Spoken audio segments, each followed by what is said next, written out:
Hi guys, ఈరోజు మనం సింపుల్గా కుక్కర్లో బిర్యానీ చేసేసుకుందాం. వచ్చేయండి. చికెన్లో పసుపు, కారం, ఉప్పు, అల్లం వెల్లుల్లి పేస్ట్ అండ్ కర్డ్ వేసి మంచిగా మ్యారినేట్ చేసుకొని ఫ్రిడ్జ్లో పెట్టేసుకోండి.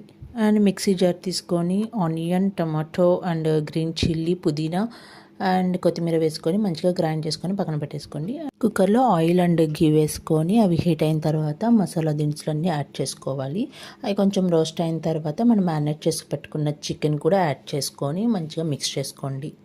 అది ఒకసారి మొత్తం అంతా ప్రాపర్గా కలిపేసుకున్న తర్వాత మనం గ్రైండ్ చేసుకున్న పేస్ట్, పుదీనా పేస్ట్ వేసుకొని అంతా ఒక్కసారి కలుపుకోవాలి. ఒక 5 to 10 minutes మనం ఉంచితే వాటర్ అనేది దాని నుండి ప్రొడ్యూస్ అవుతూ ఉంటుంది.